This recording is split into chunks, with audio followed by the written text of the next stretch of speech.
Everybody knew a guy in high school that had a picture of a model in his wallet. That was absolutely his real girlfriend. But for some reason, whenever somebody wanted to meet her or talk to her, she suddenly didn't have a passport, couldn't find a cell phone, didn't have minutes for nights and weekends. Rightly and justifiably so. If that person was in your friend group, they got roasted by everybody in your friend group. Even now, as I'm saying this, you're probably thinking about a person that was in your friend group that did exactly this. Yet, now as fully grown adults, in the year of 2025, we're told that we're not allowed to make light of people who claim they have an invisible God far away that talks to them, but won't answer prayer, yet they never can demonstrate that their God actually exists. Grown men and women get mad at atheists when we won't validate their imaginary friend. But I refuse. I will not validate your theistic brain rot syndrome. I will mock your God until it becomes more credible than your Canadian model girlfriend. But today is a special day. You have an opportunity right now to call into the show and demonstrate that your God is not imaginary. The lines are open and the show starts now.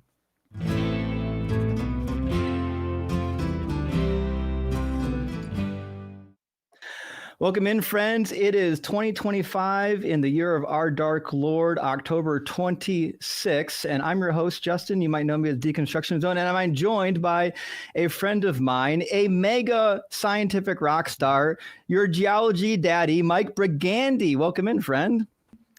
Thanks, Justin. I appreciate you having me on, and it's an honor to be here on Atheist Experience, and looking forward to a great show.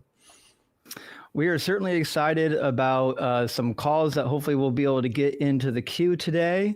We've also got a special guest that's going to be coming in and speaking with us at some point about another atheist community. And before we get started, let me first do an introductory announcement. The Atheist Experience is a product of the Atheist Community of Austin. It's a 501c3 nonprofit organization dedicated to the promotion of atheism, critical thinking, secular humanism, and the separation of religion and government. The last one seems insanely critically important right now. So hopefully we'll have some theists loading up with what I can only imagine are killer arguments. In fact, maybe by the end of today's live stream, I'll go outside, look at the trees, and be like, "Mother, that must be from God." You think that's an inevitable result here today? Yeah, I think so. Yeah, I'm looking forward to hearing all kinds of arguments. Hopefully we get some, scientific arguments in there. And if there's any philosophical ones, I'd be happy to also talk about those too. It'd be a great time. Now, Mike, for those who may not know you on YouTube, although you do have a YouTube channel, we're getting closer to 10,000 followers.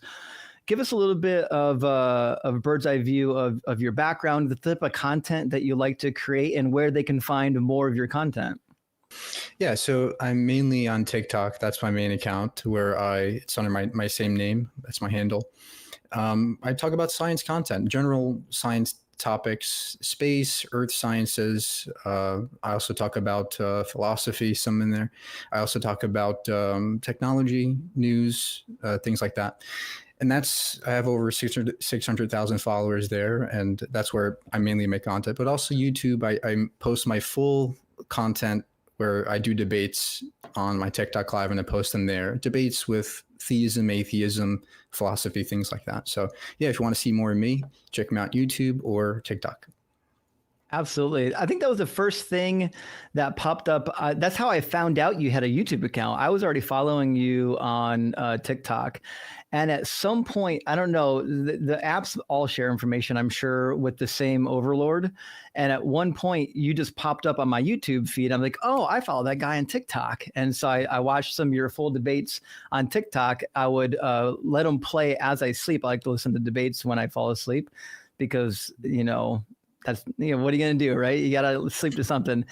But that's how I found out YouTube was the bringer of life there for me, letting me know that all your stuff is recorded. So if you miss his stuff on TikTok, if you're not able to see some of his debates on TikTok, like they're preserved in perpetual fashion on YouTube. You can find them there. So make sure you check them out.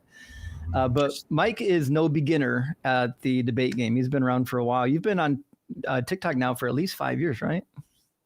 Yeah, about 6 years I've been on TikTok, and it's been a heck of a ride. Starting from basic videos and atheism, I've learned so much since then. I've enhanced my understanding of philosophy and science since my beginnings on TikTok and YouTube. So I'm happy to be here and excited to get going.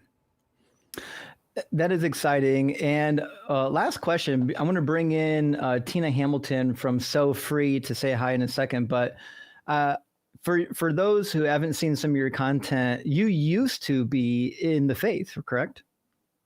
Yes, I used to be Christian up until I was around 20 years old. So that's about 10 years ago. Yeah. And then Satan reached his icy fingers into your life with misinformation that could have only come from CNN. I was asked a simple question, do I believe in evolution or Adam and Eve? And I had a hard time contemplating the answer to that. And I went back to the drawing board and I was like, okay, let's dig into the Bible. Let's dig into evolution. Let's analyze which one's true. And what became true to me was the evolution because of the evidence. And from there, I slowly, gradually left the faith entirely. Yeah, I feel like that's the experience that a lot of us have. A lot of us are people think that we wanted to, we just wanted to go sin, obviously, right? Obviously. But most of us just left because the math wasn't mathing anymore, Correct. Yeah. It just didn't add up.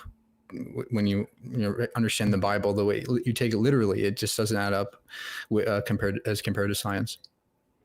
Agreed. Now, if you're in the queue and you think that Mike and I are crazy, that science and the Bible go together hand in hand, and that the Bible's true, and Jesus walked on water, and donkeys talked, and magic snakes convinced women to eat fruit, by all means, call in. We'd love to hear about it. But if you believe in any other version of God, we'd love to hear about that as well. We love an argument that we've never heard before. If you have a unique twist on why you think God is real, or you have a specific God that you don't hear about often, we would love to hear about your God. It'd be fantastic. It looks like we've got one theist loading up. We're going to get to Sam here in just a minute. I want to bring in Tina from Sophie and get some information from a fellow atheist community. Tina, can you hear me? Hi, Justin. Yes. Great to have you, Tina. Thank you for being here. So, Sophie, people may not realize this, but there are a lot of atheist and humanist communities out there, and yours is SoFree, correct? That's right. It stands for Society of Free Thinkers of Ontario. I love it. Canada, by the way, right? That's right. Yeah. Not Ontario, Ohio. We got one of those, but it's not the same. Oh. Right. And so we're... Mm-hmm. Go on. Oh, go ahead. I think there's a delay between our call, but don't worry. Go ahead. I'm listening. Yes. So I'm really excited to share our group with you and our conference coming up and the events that we hold. Sure. Yeah. It's going to be in Ontario, I presume, right? Yes. We're located in Southern Ontario. That's not too far from Toronto. So we invite anyone from the Southern Ontario area and around to come and join us. And even if you're further away, we have lots of ideas to share and to hopefully make Canada and our communities and humanity better. Yeah, we love that. For our neighbors to the north, I know sometimes Canada doesn't get as much love as they deserve, but I've lived near the Canadian border all my life, and I absolutely love the people in Canada, and I love the fact that you guys are forming atheist communities, free-thinking communities, humanist communities. Important question, though. Will there be Timbits at the get-together? We definitely eat a lot of Timbits. If it's bring your own, don't worry. There'll be a Tim Hortons nearby. What dates do you have set on the calendar for the conference? The conference is on November 22nd. It's a Saturday. It's a full day event. We have several speakers, 6 speakers, and there'll be food, and it'll be a great opportunity to network with other non-believers, questioning people. We have a mix of atheists, humanists, agnostics, of any of that sounds appealing, you'd be welcome, because we have a lot of opportunities to discuss our ideas, to share thoughts, and ways to provide community for people. That's fantastic. And you guys do have a website. It's SoFree.ca. SoFree.ca. So if you want more information about the organization or about the upcoming conference or for future events, go to SoFree.ca. Are there any more resources that they should know about that they can access in their own time? Yes, if you go to SoFree.ca, you will see an events page. You'll see what our vision is about. You'll see a donation link. We are a nonprofit charity. Everything is volunteer-based and volunteer-run. We make a presence at multicultural festivals.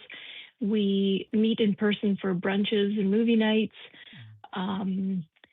And so there are always, we have lots of in-person events, and those are always posted on the website at SoFree.ca, as well as a link to register for the conference.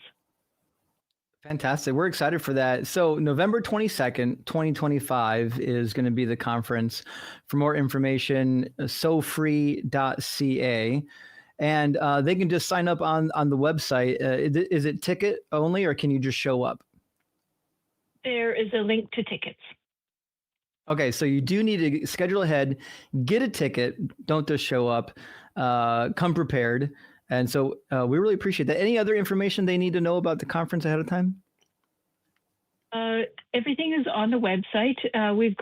There'll be food, there'll be plenty of parking, free parking. There'll be people to meet you at the door and welcome you in and get you all set up with food and notepads and things like that you'll want to take. There'll just be lots of great speakers. You'll be able to meet them and have sit down at the tables with them and discuss your ideas with them. And some of them have books as well that will be available at the conference. Sounds great. I really appreciate that, Tina. We were just talking before the show that atheists need community, secular humanism. We all need to be in a community together. It's one of the things that I feel like people lose when they leave religion. And a lot of times when they leave religion, if they can have a community, they realize they don't miss the religion, nor did they ever need it in the first place. What they actually needed was just some community, some people that love and care about them that they can share life with. So we're thrilled to know that your organization is out there in Southern Ontario and that there are other organizations like yours as well. We really appreciate you being here, Tina, and also to everybody in the organization that makes the conferences and everything else possible. You know that these types of things don't happen overnight. They're a big effort, That's correct. Yeah. And with the help of ACA promoting our event, we really appreciate that. And Lee Gamble will be our MC for this event, so we're really excited about that. He did a great job last year. It was such a success. We're doing it again and having him back for that.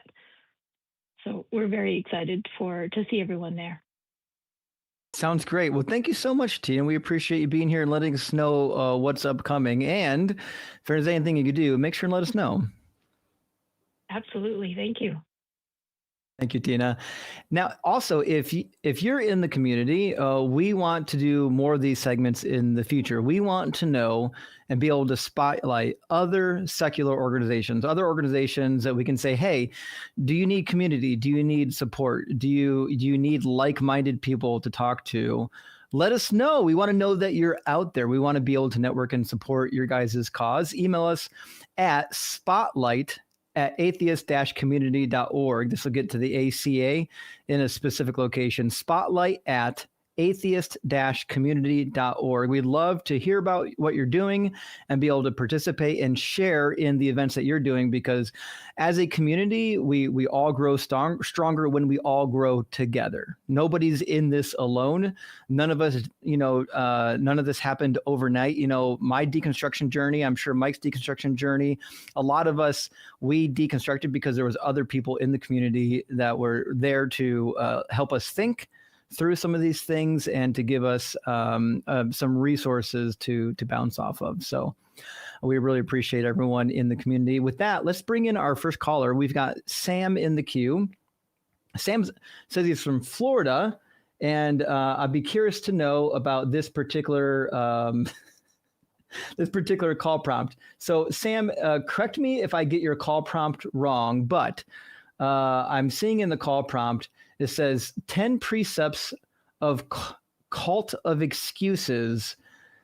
Can you elaborate on what you mean by that? Actually, it's the 10 precepts of the cult of excess, supporting extreme debauchery. You know, the main precepts are, you know, sex, drugs, and alcohol, and just pushing life to the limits. You know, the pleasure principle is the driving, underlying, and, you know, Sure. Don't worry about morality is for the weak, you know, forget the rules and forge your own path kind of thing. Just, Okay, so you don't have morals? I think, you know, I've got 10 precepts. I'm working on them. You know, I may present it as a 501c or whatever nonprofit. Is it a 401c? Yeah. We'll figure it out. But like, I think, Well, you know, I'd let's like to hear some of the atheists. let's input, get 'cause I some. think atheists could get down with this. You know, me myself, Well, let's get some. had sex with at least 150 Hey, Mike. at this point. Mike, I'm not Mike. I mean Sam. Yeah. Let's get some stuff out of the way. I know who you are. I've talked to you before. Mike hasn't been able to talk to you, although you change your name every time you come in. That's fine. How about you explain for the audience and everybody what you actually believe in, and so we can have a base to know where you're starting from and where we want to take the conversation. So, what God specifically do you believe in? This is what I'm saying. This could be like a metaphorical God, but this is the God of hedonism and excess, drugs, alcohol. Like, I've got 3 Foster's oil cans being delivered from Walmart today, and man, I'm going to be watching Dexter and pounding them back. You know, you got to enjoy it. But is that right? And sometimes you need a good lawyer, and you know that I had the best in the state of Florida. Ways of getting out of DUIs and stuff like that. Now, you know, don't follow the rules. Just make sure you don't get caught. Sure. So we'll try this again, Sam. Do you actually believe in God, or do you just like to troll the call-in show? This is like, you know, I'm more agnostic, but this is a good concept here. Now, this could be a metaphorical type thing for the atheist that doesn't really have to worry about morals so much. You know what I'm saying? They could just be in the hedonism aspect of it, and then you don't have to necessarily have a God. You just this is come in for the Florida man argument. This is how I've lived my life, and me and my friends, we partied since grade age. Yeah. You know, we were like in the 9th grade. You know, I think it's just like, don't worry about these moral codex of society, because sometimes morality is a slippery slope. And the pleasure principle, enjoy yourself. Is that right? And just drink and be merry. How could you go wrong? Well, I mean, the Bible agrees with you. The Bible says, eat, drink, and be merry, for tomorrow we may die. And I don't think that's necessarily bad. But as much as I love to do some Florida man nonsense, we would like to have an actual conversation about what you do believe in. So I want to make sure we actually know what you believe in. So if you can help us out, that'd be great. Do you actually believe in a God? Yeah. And they all love a freak. I mean, this is how I've lived my life. This is my religion. This is my faith. We didn't ask about your religion. We asked about your God. Do you actually have a God, and does it have a name? I'm telling you, this is the way you live your life. Carpe diem, not just suck out the marrow, choke on it if you want to really. I mean, just take it to the maximum extreme. And that's exactly what I've done. And I've had so many fine females. I mean, you can't go wrong. They're all satisfied. I'm sure. You've got to be their freak. You don't want to. Yeah. So Sam is a troll. He calls in under various names. I always forget his previous names, but his voice is super recognizable. Sam, listen, if you wanted to talk about God, we would love to talk about God, but we're not going to, like, if you came here to troll, we're not going to do it any longer. So I guess I'll just give you one last opportunity to defend the God that you may or may not believe in. Did you want to do that? This is how I've lived my life. I believe this coincides with the universe. Okay. Answer's no. That's fine. Well, I mean, hope to hope to hear from you some other time, and we can steel man your argument, hopefully at least, and then help to set you up the best version of it before we destroy it. But I'm actually not sure he's a theist. I don't know what that was, but he doesn't either. Sound like a Florida man argument to me, like you said. It certainly is. Well, that's fine. We do listen. If you have a unique perspective, we'd love to hear it. But I don't think he had a unique perspective. I think he might need to go sit in the can for a bit. But that is fine. If you're watching right now and you're thinking, "Hey, these atheists don't know any better. We need to call in and have a conversation about why my God is absolutely real." We'd love to hear it. All the arguments, if you've got a new twist on it, the cosmological argument, fine-tuning argument, argumentum, look at the trees is fine as well. Call in. I promise Mike and I are nice. We're experienced debaters. We're not going to attack you. Unless you say something truly awful, then we might have to say something in response. But as long as you're nice, I promise you're going to get treated nicely here. With that, we're waiting for Atheist to call in, so we're going to grab a couple super chats. And while we're doing that, Theists, load up. The atheists are in here sending money to a charitable organization in the name of the Dark Lord. You can prevent this from happening by calling in. Only you can prevent this. So we need your phone calls to get rolling here. That being said, we've got some super chats. Actually, some leftovers from last week. We've got one from Science Lover. Thank you so much. Says lichens are okay, but I'm not a fan of calcium oxalates. Apparently those are kidney stones. Mm-hmm. I would not have known that. Holy shit. All right. And we've got a super chat from our friend Blind Libby. I'm always going to do that. Blind Limey. Thank you for that, Jamie, rather. It says, what part of the show was your favorite, Timmy? I liked when Jason whined about singular they, them pronouns for a long time. And that's actually a really good point. Mike, you've done some debate topics on the trans topic, correct? Yes. I'm surprised by the amount of people that are offended that we have pronouns on the screen. I'll never understand why that offends people. It's just foreign to them, like people, whenever they are confronted with something they don't understand or it's just different from them, they have this initial reaction to go, oh, I don't like that. It's just standard human behavior. Yeah, I think that's probably the correct assumption about that. We've also got a super chat from our friend Gretchen. Great to see you, Gretchen. Thank you for the super chat. It says October 26th. Are you using the Julian calendar, Justin? I apologize. It should be adjusted for Gregorian time. And that's actually another good argument. I don't know if you've ever been convinced, but somebody once recognized that we are in the year 2025, which can only be reconciled because Jesus changed time. What do you think about that argument? He changed time. I don't know. Yeah, that doesn't sound logical to me at all. No, certainly not. I guess it's a better form of argumentum from popularity. Dr. Dave Wasambla, good to see you, my friend. Thank you for the super chat. Says, yes, let him cook. Let him cook. I'm happy to send you some East African seasoning and spices with my tithe. Quickly and gladly subscribe to Mike's YouTube channel and following on TikTok. Rock hard for Doug and Simply Wet for sharing. Well, thank you for letting us know. And remember, Mike does, if you miss his live streams on TikTok, he does have a YouTube where they're uploaded. And if you love science content, follow him on TikTok so you can get a hold of some of his content. We love science creators in this community because The reality is, like, one of the greatest weapons against harmful theistic concepts is just showing them how anti-science it is. Right. Yeah. I talk about everything from the Big Bang, space, astronomy, everything, earth sciences.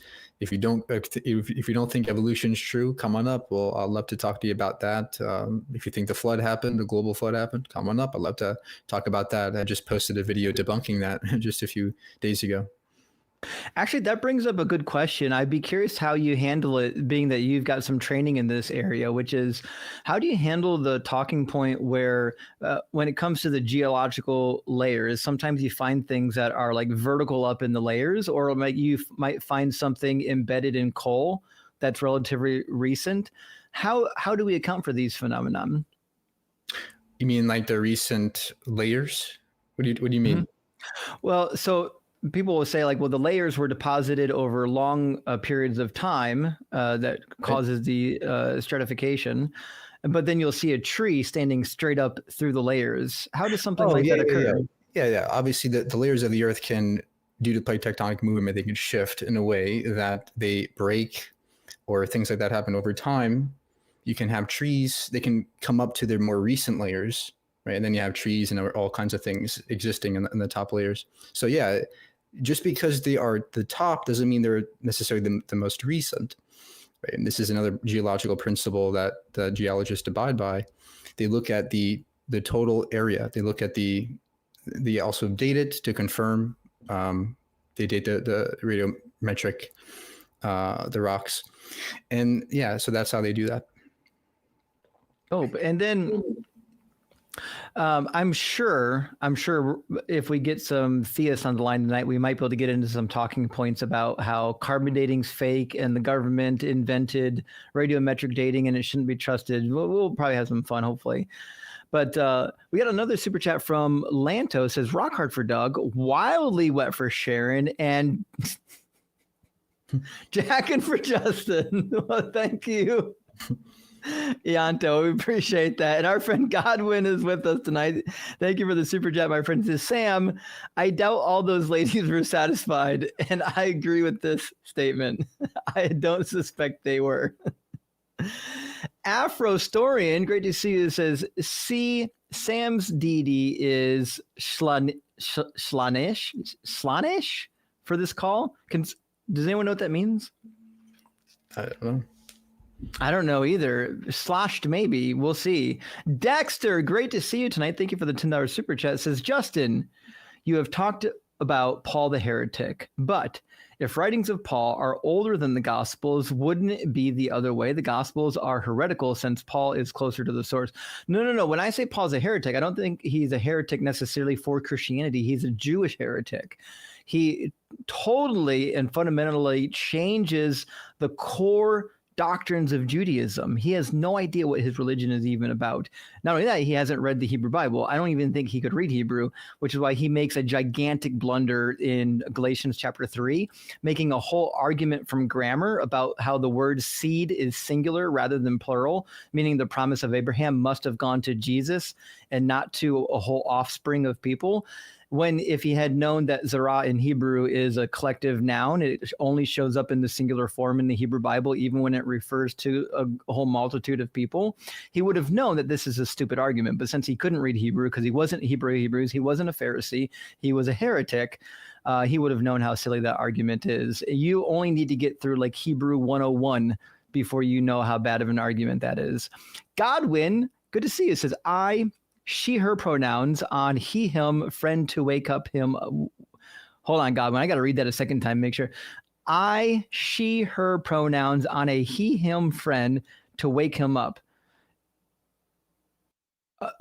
Oh, I see what you're trying to. I think what you're suggesting, Godwin, is sometimes when people don't like using pronouns, you call them by the wrong pronoun on purpose to help it click that it's you don't like being called the wrong pronoun. Like, so if you are he, him, like I go by he, him, and if somebody just randomly started calling me a she, I would feel weird about that, right? Because those aren't the pronouns that I use. That's a fair point, Godwin. I could see why that might be effective. I also like to use the God argument. which is God classically is genderless, completely immaterial, yet demands that he is a he. It's irrelevant. So if we can just apply a he label to something that has no chromosomes, absolutely no peen, then I don't see why it's not a problem that we can use our pronouns as desired here on Earth. It's preposterous. Yeah, Christians don't like when you call God she or her for some reason. We should do that anytime someone brings up the pronoun topic. I'm just going to start doing that by default to see how they behave, just to see what happens. It should be a lot of fun. Gretchen, thank you for the additional super chat. Gretchen got a question for Mike. Gretchen says, Mike, are you familiar with carbon and do you suffer filbros? I've heard of the name carbon on TikTok. Yes, I talk to filbros all the time. You know, it's part of the job. I think it's also important to have a philosophical literacy.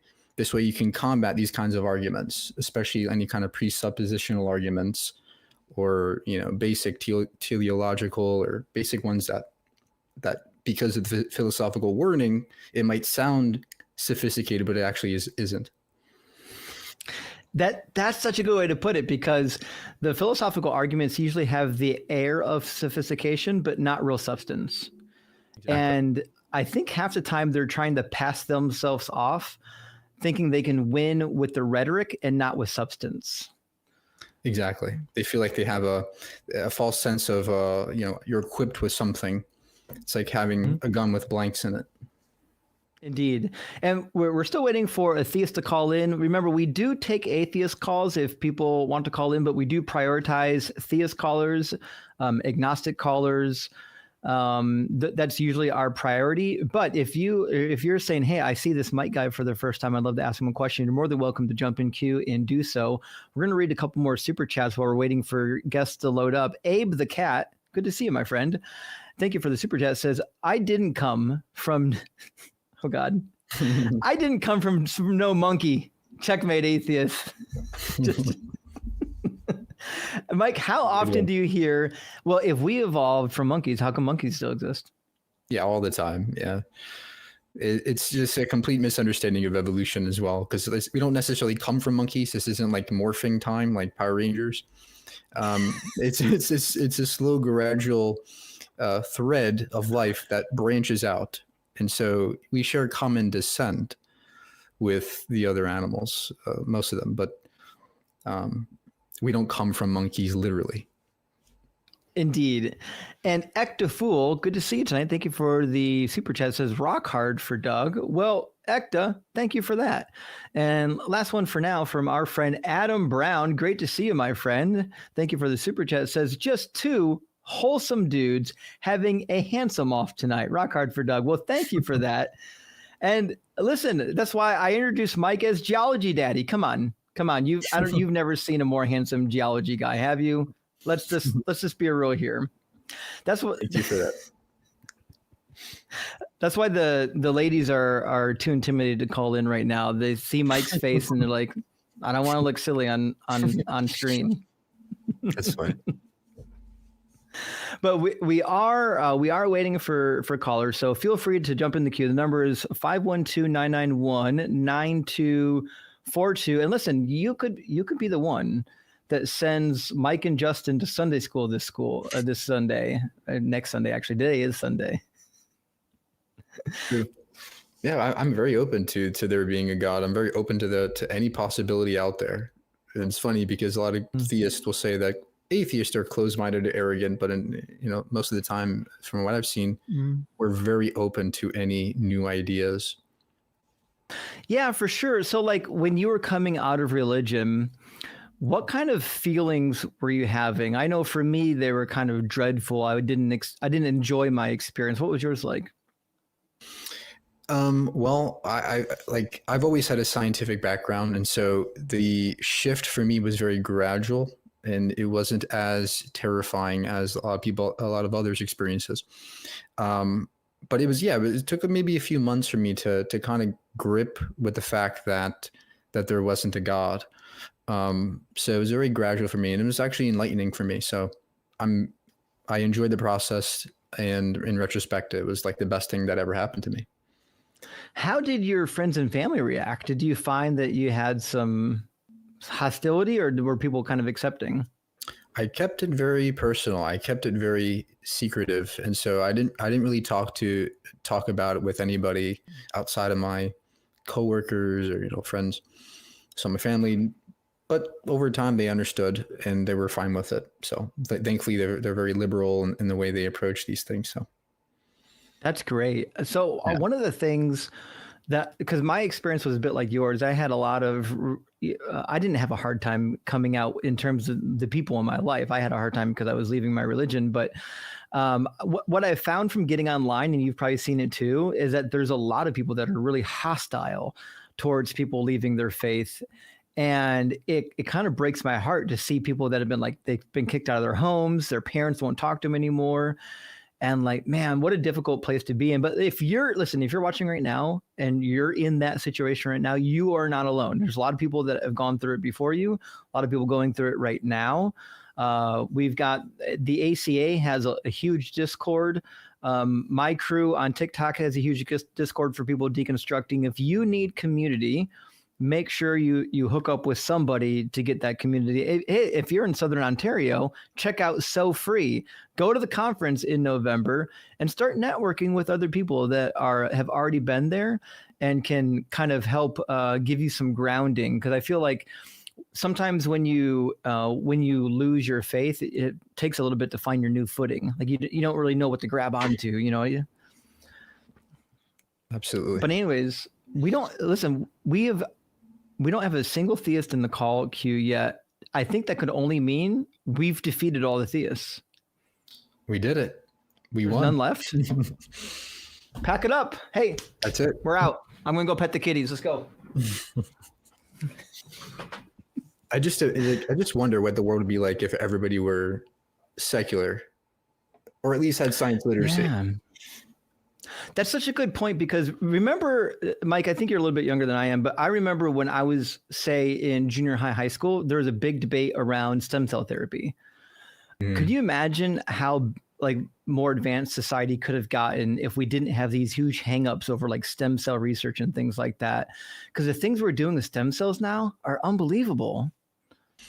Yeah, even in the current administration, they're cutting scientific research funding for anything in regards to climate or gender. And who knows, what if we did a research on gender in some way and we found inadvertently like a cure to cancer or something, or there's so much power in scientific research, and to just say no and cancel it is very, very sad.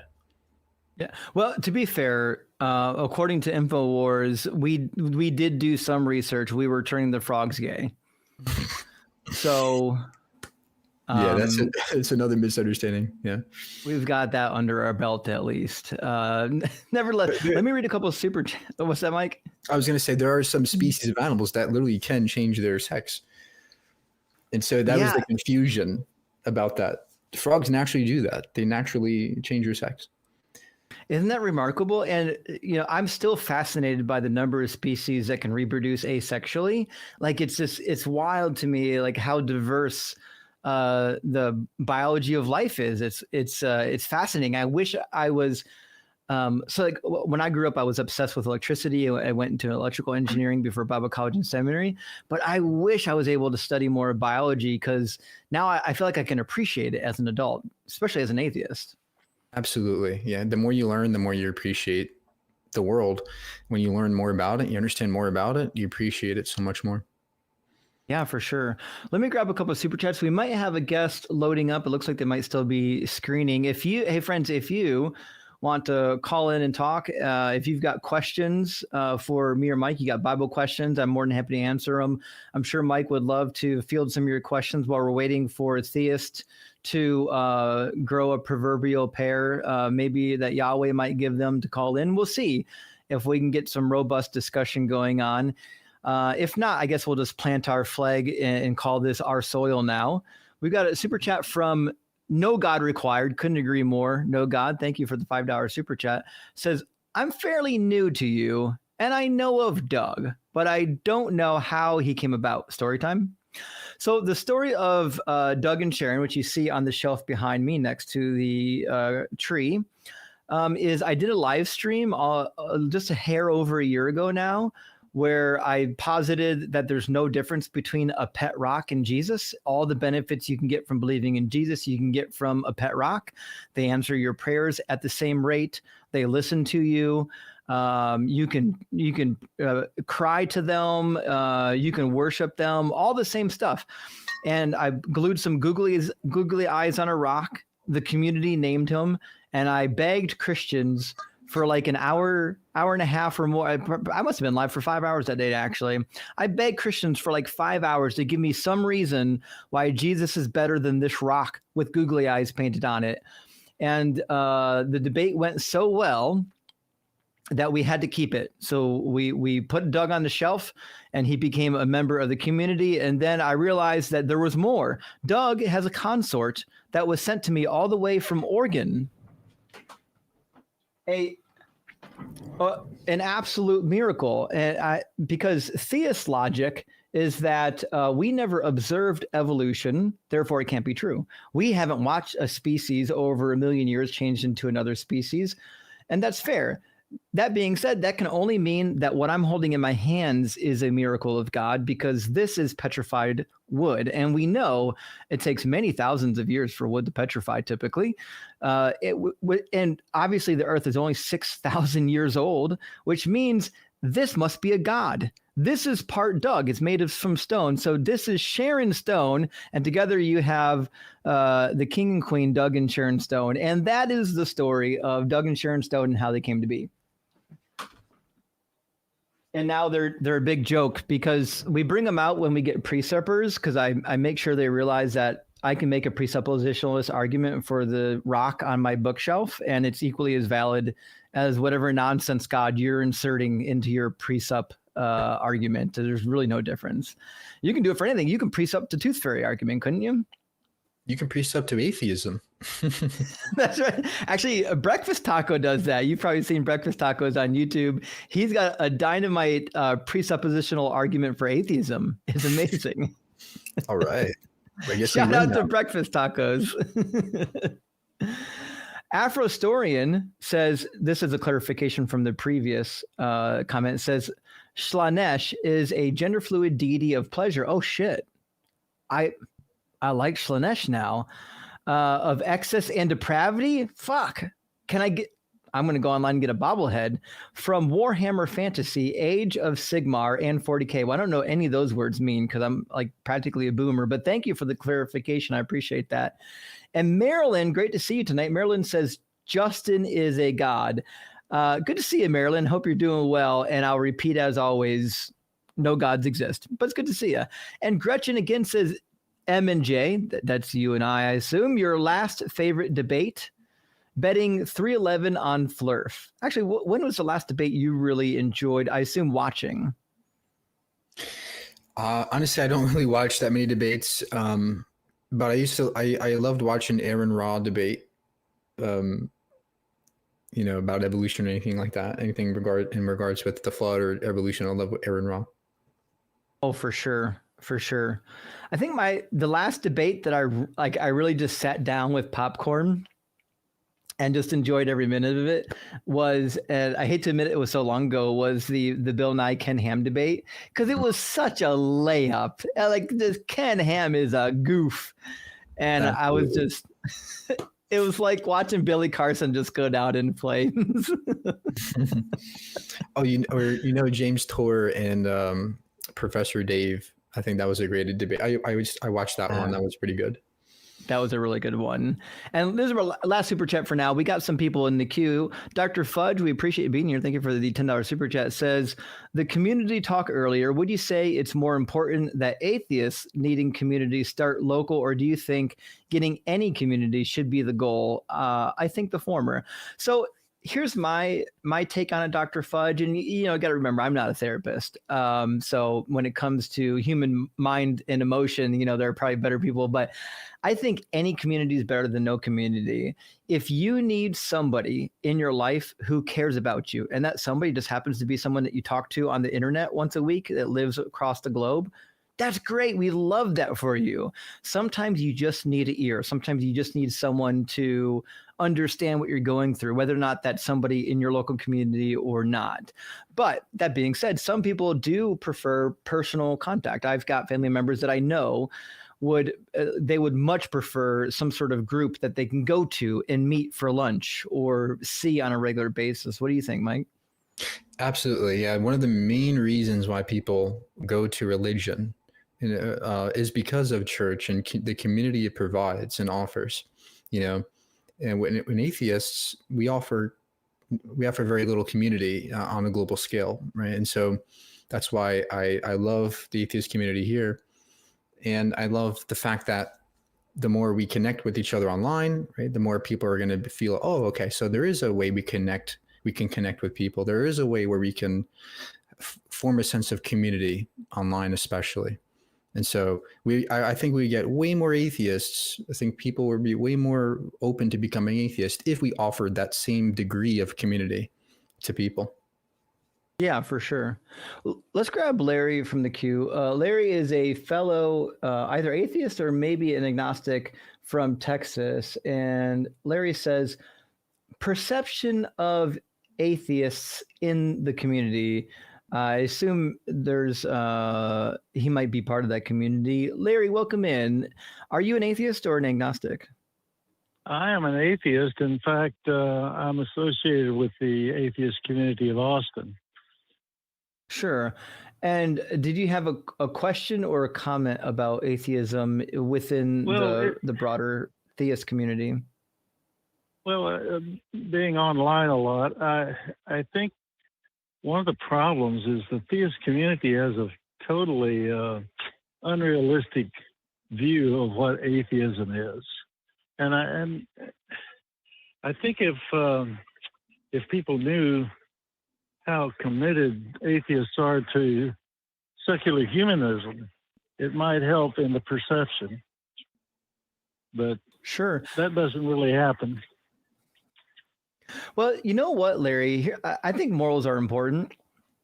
And I'd hate to speak for Mike, but I assume he does too, because Mike's actually a vegan. I think Mike has spent a lot of time thinking through some of the morality of atheism. I'm curious how you view like some of the moral arguments when people come up and say, well, atheists can't have morals. How are you going to respond to them? Talking to me? Yeah. That is. Oh, yeah. You're asking Mike? Mike, yeah. Well, look, there's a lot of talk about morality, where's your morality? The problem is that philosophically, morality can be something as simple as like a statement or an intuition or feeling you have about something, right? Like look at emotivism, for example, where morality is reduced to something like, oh, this feels correct or this feels wrong and therefore it's wrong.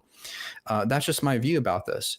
I think theists overcomplicate morality because of their lack of understanding of where it comes from and where it could come from. We've been ingrained since we're children that morality must come from God, especially in Christian households. Morality must come from some authority. And we keep looking for somebody out there to get a sense of morality. But in reality, it involves a lot of deep introspection. It involves a lot of deep questioning and contemplation about how you should interact with other people. And that's where morality comes from, in my view. And so the whole theist approach about it, I think, is just a completely the wrong way to go about it. Yeah. Yes. It seems to me. I agree. Go ahead. I'm listening, Larry. Secular humanism is all about morality, really. Mm-hmm.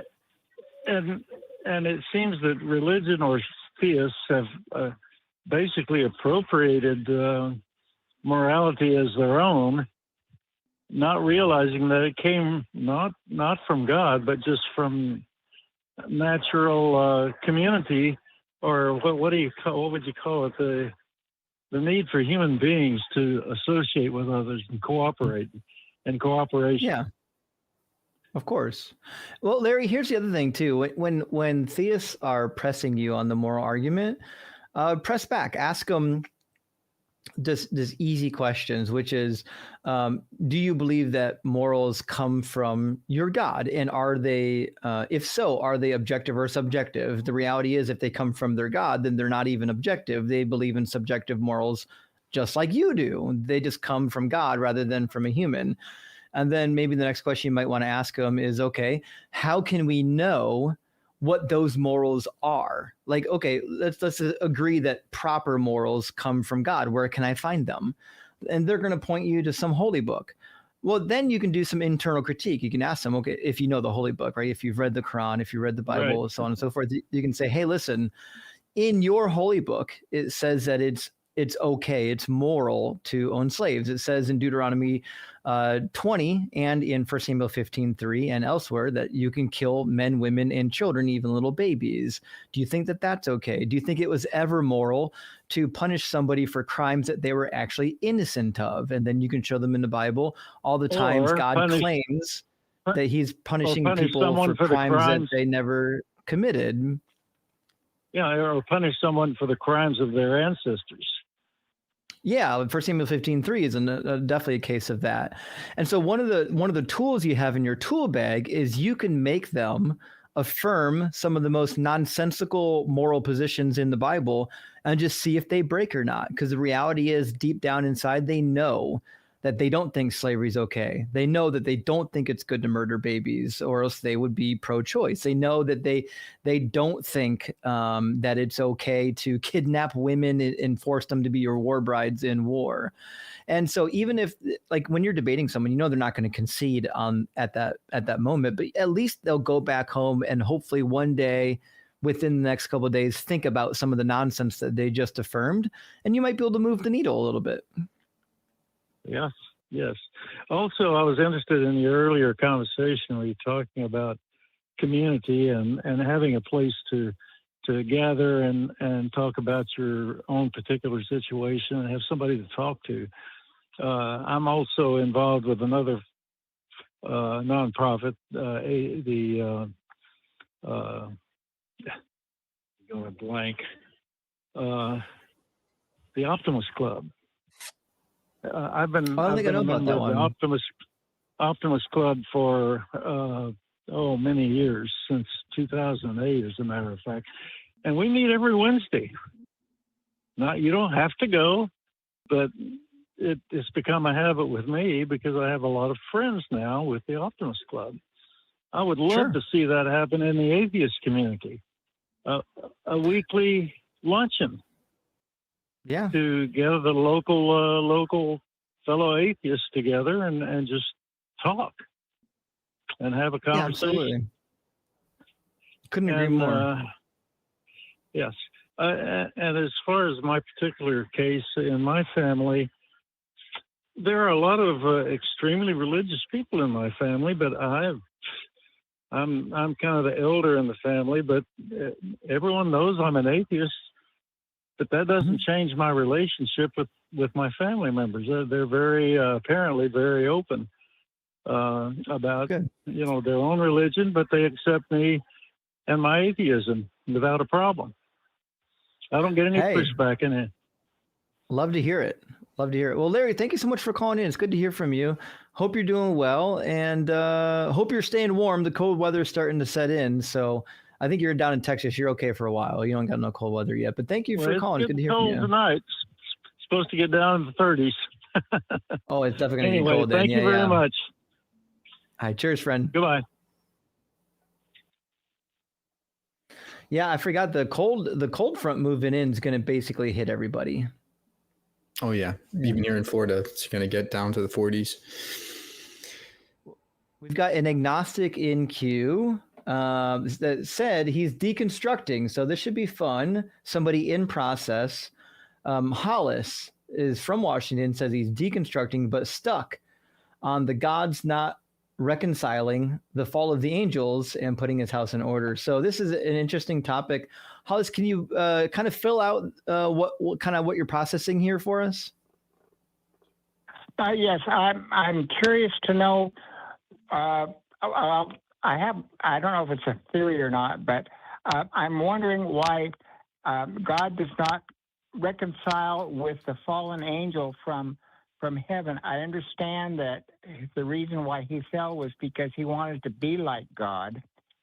And so I'm thinking that God said, okay, you want to play God, here's your chance, and put him down here on earth and created us so that he could play God, so that Satan or the fallen angel could realize and reconcile with God and take his place back in heaven. I'm wondering if there's any other religions that have any fallen angels from paradise or heaven. Oh, yeah. This is an old theme. We see the same thing in Greek mythology, but the older mythology comes from Mesopotamia. Like the popular theory on like the History Channel was that it's like the Anunnaki. That's not true. In like ancient Mesopotamia, the divine beings that came down and gave like secret information to mankind and sort of disobeyed the other gods, they're referred to as the Apkallu. And then we find some remnants of this narrative in the Book of Enoch. But it's a very popular narrative. You'll find this particular narrative in all of the ancient Near Eastern religions, some of the Mediterranean religions as well. It's just very popular. It's one of those archetypal themes. Much like think of like the Disney movies. A lot of the classic Disney movies is like waiting for your prince to come. This is kind of one of those archetypal themes that just seems to exist. There's a god or some gods or some divine beings that disobey these gods here and then come down to humanity and either corrupt them or help them or some combination of both. It's very ancient. It's been around for a long time. But to answer your question, the reason why it shows up in the Bible is because specifically in Genesis, they were riffing on ancient Babylonian ideas. The tower narrative comes from ancient Sumer. They have a narrative about a mound being built, brothers warring with each other or being at war with each other, like Cain and Abel or Jacob and Esau. That is right out of Egyptian mythology. There's in fact, it's one of the great disputations. As well, like farmer versus shepherd. That's why we find that echoed in the Cain versus Abel narrative. There were 7 great disputations in ancient Mesopotamia. One of them was the farmer versus shepherd, which one is actually greater for society. So when we read like these narratives of like the fallen angels and whatnot, it's just the biblical creators trying to take these common motifs that everybody already accepts and put their spin on it using their God. Does that make sense? Yes, yeah, it does. But I listened to your program and several other programs, and this topic has really never been addressed as far as I recall. And I'm just kind of really stuck in. I understand that the Christian point of view of us being sinners and we need to reconcile with God, but it seems to me like we're just kind of anecdotal to what is going on in reality. Yeah. So here's kind of the fun stuff with the topic material that you've called in with, which is like it's not an accepted thing within biblical academia that like Satan was necessarily a fallen angel. Like we get this mythology from Isaiah 14 and Ezekiel 28, but by and large, academics understand that this is not actually about Satan. The Satan mythology was tacked onto it hundreds and hundreds of years after Isaiah ever lived. So the narrative that Satan was a fallen angel isn't really in the Bible. And even Jesus says in John that Satan was a liar and murderer from the beginning, which means there was never a point where Satan was like a good guy and then he fell. That's not really original to the biblical narrative. These are ideas that developed much later. So trying to find a solution to why God didn't handle the fall of Satan differently, I think is already starting on the wrong foot. because it's not really a biblical concept. That's just something that got popularized within Christianity. I'm not sure if we need to develop talking points against it just to point out how silly it is that God would create his own enemy. Right. Wow. Yeah. Some other things that I've read some of the Bible, and I think it was Paul who told, I believe it was maybe Timothy, to present yourself worthy to correctly divine the word of truth. Am I mistaken? I mean, I don't have that specific reference on hand. I'm willing to trust that it came from Timothy. Paul had a lot of stock phrases like that, though. Oh, okay, yeah. And so I find in the Bible there are some truths, but for the most part of it, it's pretty much all garbage. But I'm just really stuck. I'm kind of stuck in this rabbit hole of what God's purpose is. That's a great question. Reconciling reconciling with the fallen angels and us,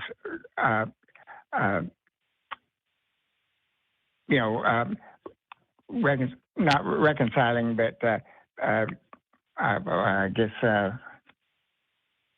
other word escapes me right now.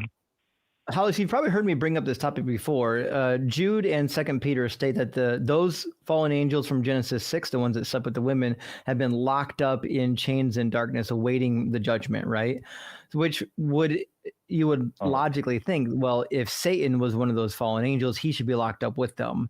The reality is Satan wasn't one of those fallen angels. So you can't treat Satan in the same vein as the fallen angels. The fallen angels have been locked up. They have been dealt with, which is why I think it's a mistake to include Satan with those angels, because that would mean that Satan would be locked up, but he's not locked up, right? So Satan is not one of the fallen angels. He's, at best, he's like God's henchman. He does God's dirty work. You know what I mean? Oh, okay. Yeah, well, then is it the Michael the Archangel that fell from grace? Oh, no, not Michael. Michael shows up in specifically in the book of Daniel as a great hero. In fact, I think the Messiah that shows up in the book of Daniel, or whoever inherits the kingdom in Daniel 7, I think that is Michael the Archangel. That's why he shows up at the end of the book of Daniel as being the rescuer of God's people before the end. But that's a whole different conversation. But Hollis, we appreciate you calling in. We do have some time limits. I want to get to our next caller, but it was great to hear from you. And this is a deeply interesting topic. I would recommend on the Genesis chapter 6 topic, get the commentary by Klaus Westermann in the Continental Commentary series. He goes into this topic a bit. It's a really good topic, and I don't think you'll regret purchasing that commentary. Okay, great. I appreciate your input. And thank you very much. Sure thing. I really appreciate the call. Absolutely. Have a great one, friend. You bet. Bye. Mike, do you remember where your headspace was the first time you heard about Genesis 6 and the angels sleeping with humans and creating a race of giants? Yeah, it was probably after I left religion, but yeah, it was the whole book of Enoch and the whole Genesis makes me laugh sometimes. It's a wild thing that people will just accept it like it's true. And then we should look at them like it's a normal thing to believe. It's crazy. Yeah. Well, let's get is it Ahmed, I assume, or Ahmed? We'll find out. Ahmed wants to call in from Germany. Guten Tag, wants to discuss what caused the Big Bang. We'd love to hear about it. Is it Ahmed or Ahmed? It's actually Ahmed. I thought that might be the case. Ahmed, it's great to hear from you. I hope you're doing well. And can you maybe elaborate on your question? I think this is a topic that Mike is probably tuned into. Would love to talk about. Absolutely. First of all, I want to ask you guys how you are. Are you fine? Yes, doing great. Doing well, thank you. Oh, that's great. Okay, I was just curious about your opinions, and I want to hear from you what caused the Big Bang, according to you. What kind of ideas do you have? So what caused the Big Bang? This question requires a lot of nuance here. So the Big Bang, the standard model is one in which we find that the universe was smaller, hotter, and denser, and then it expands into the universe we know. There's a cosmic evolution that precedes the expansion. The problem is that asking before the Big Bang, it doesn't really make much sense under conventional physics, right? You need quantum mechanics. And so in quantum mechanics, there are ideas in which the universe goes beyond the Big Bang, and that there's a Hilbert space in which there are many different Big Bangs that are produced by quantum fluctuations. This happens in a quantum vacuum. So you can have a quantum vacuum of literally empty space, but because of the energy fluctuations, you randomly and spontaneously get Big Bangs out of literally the quantum foam, it's called. But look, we don't have the absolute answer to this. All we can confidently say is that the Big Bang happened and that there was a cosmic evolution. We can observe this looking at the microwave background radiation. We can observe it by looking at primordial gas clouds. But quantum mechanics deals with very abstract ideas that are not quite, our credence levels aren't quite sufficient yet. But with more data, it will be. Does that answer your question? That was very good. I was just curious about your opinion, but I have some questions too. For an example, do you believe that the universe is eternal? We don't know. It could be. It could very well be the case that the universe is eternal, even if the Big Bang happens. The Big Bang is not necessarily the beginning. The universe can be, like I said, that larger space in which it is eternal, and that quantum state itself is infinite in dimensions. It's eternal. It could also be the case that the universe did begin at the Big Bang. It's plausible both ways, but we don't know for sure. Okay, my next question would be, do you believe, what do you think, how big is the chance that there is a personal God? The chance of there being a personal God, I think, is low for many reasons. One, we have explanations for everything we see, at least the frameworks for explanations for everything we see, consciousness and the universe, life, evolution, like all these things we have explanations for. So there's no need for a God. Look at design. People say that there's design, but we can look at the gratuitous complexity that comes with our bodies. I mean, look how many points of failure there are in our bodies. Any little thing could go wrong and it can lead to disaster. No good designer would make such a gratuitously complex mechanism. Look, we can go through these arguments, but I don't think there's any good evidence at all for a personal God. Unless you have some. Even though our lifetime is limited? Our lifetime is limited? Yes, I mean, everybody's going to die one day, right? So if a personal God creates something bad, doesn't make it unlikely for him to exist? I didn't quite get the last thing you said. Could you repeat that, Jeff? What I meant was we are going to die one day, everyone, every living creature. Correct. So, if there's an afterlife, would it be possible for God to test us and to create such things as diseases and catastrophes? I think I see what he's asking. He's asking if we're all going to die one day, could all the suffering here be a test? Oh, okay. Yeah, that's what I meant. Yeah. I'm sorry. I'm a non-native English speaker, and therefore it's hard for me. And it's the first time online, I'm just a little bit nervous. No problem. You're doing great. No, you're really doing great. That completely. Yeah, sure. I mean, is it possible logically that there is a being who is testing us? Sure. The problem is that what kind of test is this? One in which this being throws us into this lesson, right? Like a teacher on the first day. Imagine a teacher in their first day of class giving you a textbook and saying, "Here's the final exam." That's the first day of class. There's no actual lesson we're learning. There's no actual guidance, right? A good teacher, if they want to test us, a good teacher teaches us things and actually guides us along the way up until the test. But if this God is really a teacher, what kind of lesson are we learning? Going through all these atrocities that we see, what kind of lesson is it in genocide and all these things? I mean, it's very obscure to me at the very least that there would be such a lesson to be learned. Unless you have any evidence of such a lesson, I'd love to hear it, but I'm not convinced at all that this is a test.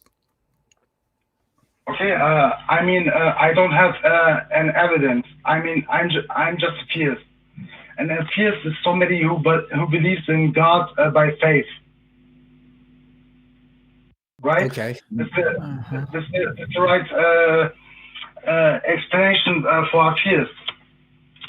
But I mean, the reason why I believe in God is simply because of this. I can't explain, I can't imagine how all this, the universe, the Big Bang, all the creatures, all the living beings existed without being, without our creator. Sure, we can clearly explain all life existence through evolution. Evolution is a fact of reality. We can see it and measure it and observe it happening in the fossil record and in lab experiments and in our DNA. Although I understand from your perspective, and many creationists alike have your perspective, that the universe seems too, life seems too complicated for them to grasp, and so they resort to God. The problem is that you have to learn about evolution first. You have to understand biology. And the more you understand how Earth formed and how biology works, then you're going to be more able to answer your question. It's quick and easy to say God did it. And this is kind of the God of the gaps fallacy. If you're going to say, oh, I don't understand how this could be, therefore God, that's a fallacious reasoning. My advice to you is to go learn the science, go learn how evolution happened, go learn how the Big Bang occurs, and then you're going to be better able to answer your own questions about all these things. Okay, but I mean, evolution explains us how, but not why. Well, God doesn't explain why either, right? You can say, oh, God wanted to make us go through a test, but I can say that about anything. There's no actual reason why there must be a why. Right? Who said there has to be a why? You did, right? Your Bible did, or your Quran did.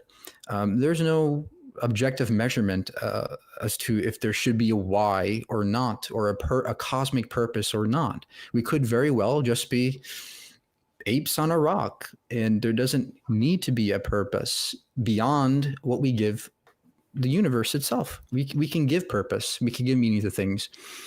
And that's likely what's, I think, happening in your case, right? You're trying to find a meaning somewhere, trying to grab onto something, but maybe you can give purpose to the world around you without there being a God. Yes. And my next question would be,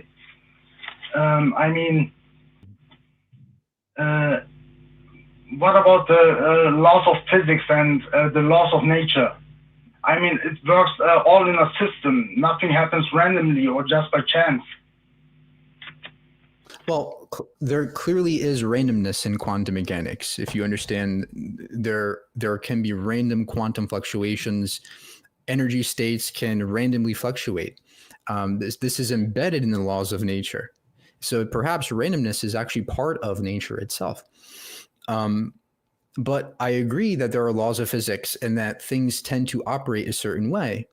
But, that doesn't need to be explained by God, right? You can explain that through, like I said, quantum mechanics. You can explain it through some other fundamental ontology. You don't need God did it to explain anything. Yes, you are right. I want to thank you guys for your time. It was very nice talking to you. You were very kind. Yeah, thank you. It was great to hear from you, Ahmed. Listen, we love to talk to people even if they disagree with us. And, you know, a good friend of mine used to say, you can disagree without being disagreeable. And I think that's where the best conversations happen, when you talk to people you disagree with, but you can actually leave the conversation still respecting each other. Yes, that's right. That's right. Yes, I totally agree on that point. Well, best of luck, friend. We appreciate your call, and come back anytime. Okay, thank you. Have a nice day. Cheers. All right, we're going to bring in Marilyn next, and maybe we'll get time for Des. But before we do that, friends, let's go through a couple announcements. If you like what we do at the ACA, please consider supporting us on Patreon. Giving to our Patreon ensures our ability to continue to produce the content that you love. To get to the Patreon, go to tiny.cc/Patreon AXP. It's tiny.cc/Patreon AXP. And for those of us out here who've been in atheist for a while, you guys probably have seen the XP around for a long time. They probably helped you in your journey out of whatever theism that you were a part of. So definitely show some love and respect for a community that's done a lot for a lot of people and is going to continue to do that in the future. Another way to support is by sending super chats. We get them. We read as many as we can in stream. Any that we don't will be read after the stream. We read them between guests when we get an opportunity to. We'd love to hear your feedback as well. It's one way that we can interact with you, the audience, during the show. Also, you can become a channel member for as little as 99 cents a month. Join or click the join button below this video. This will give you access to the special chat emojis, early access to YouTube shorts and clips. And also, last but not least, we want to send a big thank you to the casting crew who put the show together every week. There's a lot of people that work and volunteer on the show. Audio operators, video operators, note takers, call screeners, chat moderators. Thank you so much for making the show possible, and for our beloved pets that are joining us on and off screen as well, that make our lives an absolute joy. And anyone who's had a pet, this is one of the things that makes me think. So I've been toying with the idea, Mike, of vegetarianism for a while, because I absolutely love pets. And the more everyone's in a different progress in their evolution.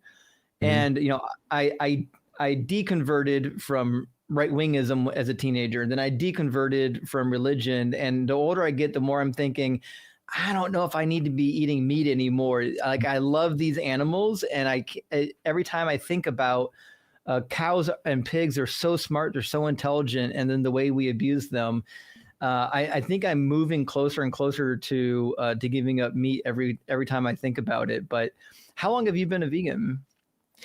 Yeah, love to hear that. I've been a vegan for about 7 years now, and like you were saying, I used to have 2 dogs, 2 German Shepherds. They were my childhood pets, and then one day I came across like a animal slaughter video, and I recognized for the first time the stark hypocrisy, right? Because I love my dogs, but look what I was doing on the side. I was, contributing to that kind of stuff. And so that's when I became vegan. But yeah, that's good to hear. I don't have a pet, but maybe I should be getting a pet. I love them. Anyways, we're going to grab Marilyn next, and we've got one more in the call screening as we speak. Maybe we'll be able to get Des in after Marilyn. Now, friends of the channel, you might already know Marilyn. You've seen her in the chat. You've seen her super chatting. You may not have seen her on a call yet. I've talked to Marilyn a couple times, so I'll be curious to know what we get into tonight. Marilyn, welcome in. Marilyn might be new to Mike. Marilyn says, we're all gods. Can you elaborate? Yeah. Hey, Justin. I've talked to you way more than a few times. But yes, I believe we're all gods because of God. That I don't believe in creation or evolution. That we're the image of God, and we always were, and we always will be. So I feel like atheists are closer to Oh, sorry, my son was calling. I feel like atheists are closer to, God than Christians, because I feel like Christians are more, I don't know, they need a master to rule over them. And I feel like that was sort of the lie that was being told, rather than, just having a lover and a friend. And so, sorry, my son keeps calling me for dinner. So I just, I feel like that Christians are, they believe a lot more lies than atheists, because they feel like they need the virtue signal, being moral, and rather than just being good and being God, they've got to do the most. I don't know. What do you? When you say we are all gods, what do you mean by the word God in that sentence? Well, we are. We could do anything. We can. Anything we put our mind to that could be thought of. I can jump across the moon. Well, I can jump across the moon. That's not. I mean, what would be the necessity of that? Like, would God do that? Like, if it's not necessary?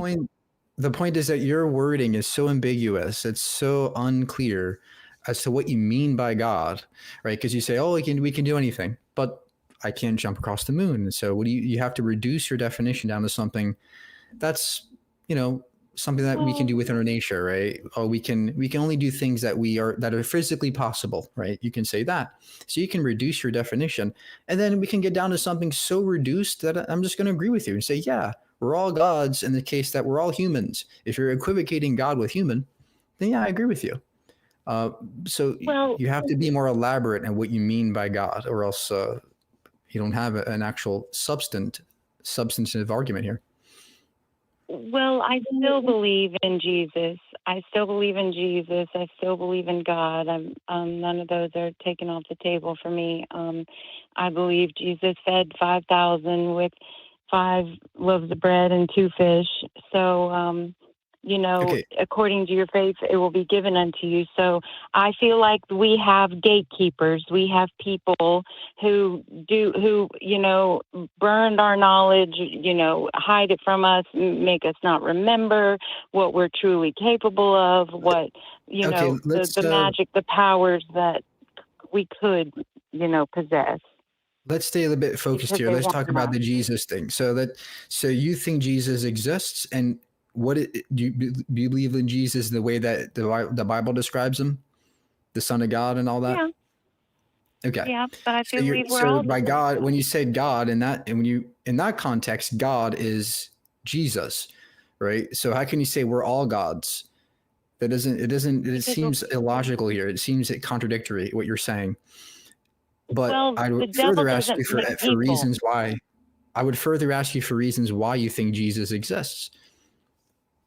Well, the devil doesn't make people. Only God makes people. We're all his sons and daughters. We're all, he doesn't show any favoritism. We're all his favorite.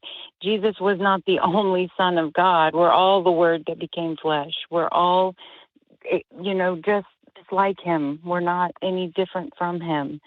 I don't necessarily feel like he had to die for some psychosis people were in. It was great, or whatever that he did, or whatever, to help break people of, a lot of. Let's stay a bit more focused here. Look, let's stay a bit more focused. Do you have good reasons to believe that Jesus is a God in the way the Bible describes it? I believe we're all the same thing, like connecting. I know you believe that. I understand you believe that. I'm asking for reasons why you believe that. Because he's good, and he's like there's just truth has no agenda, and I don't feel like people have an agenda just by themselves in their own identity. It's the thoughts that they think, the ideas that they come up with that make them, not not stand by truth. Like you, of your perfect design with 2 eyes, 2 ears, a mouth, everything, how it works and functions properly, that is I'm sorry. perfect in itself. So when people choke on their food every year, is that perfect design? When you need glasses and prescriptions every year, is that design? I feel like eternity is a long time, and this is like a grain of sand in eternity. This experience, this, Okay, then you've undermined your entire point, right? If you're going to say that, oh, whatever, it doesn't matter how you're configured, right? It's still designed because we're going to die in the end. That doesn't make any sense, right? There's no indicator that this is a perfect design. And what do you mean by perfect? What are you indexing perfection to? Your wording, the way your argument is configured is very ambiguous. It's very hard to I'm not extract any logic from that. Christian.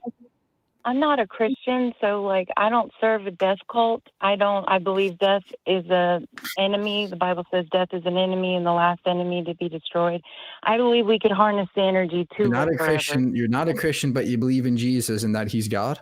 Right. So I believe some okay. will walk in, some will walk in, some will be healed, some will raise from the dead, some will look for death and not find it. It's all like within past, present, and future. There is like place and a lot for these things. But okay. Do you have any other good reason to think God is real? Because I'm God. I'm God. Justin's God. You're God. Well, everyone is God. How about we do this, perfect. Marilyn? We'll end on a point of agreement. I think you're more real than Jesus. You're God. Oh. More than Jesus is. He's dead. He's worm food. He's in the ground. I'm flipping that. He's in the ground. To be fair, you guys the rock so on the shelf behind me is more God than Jesus.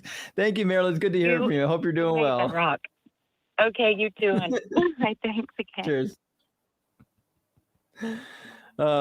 Marilyn's fun. We didn't get into flat Earth with her, but maybe next time. She's the first too. Yeah, that's a thing. That is not surprising. That is a thing. We're going to grab a theist all the way from Mexico named Ulrich. Ulrich is saying, and I want to make sure I read the prompt right. It says, veganism, it is wrong. And how can you be misled by evolution? Well, Ulrich, love to hear from you.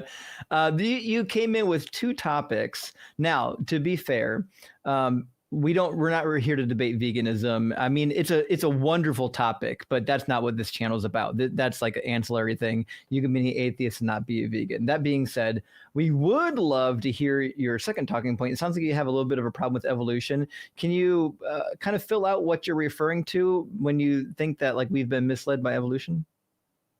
Yeah, I mean, evolution makes you think that eating meat is wrong. Something that we have done for thousands of years, that even if you don't eat meat, if you're a woman and you want to get pregnant, you can't because you don't have enough proteins. So it goes against nature. How do you believe such a thing? Because you believe in evolution. Look, we've done slavery for thousands of years. It doesn't make it right to continue it just because we've done it for a long time. And there's no reason to think that you can't get pregnant if you're vegan. There's all the evidence suggests that people that are vegan can be very healthy. Yeah, to be sure, my mother's been a vegetarian all of her life, and she had 3 children.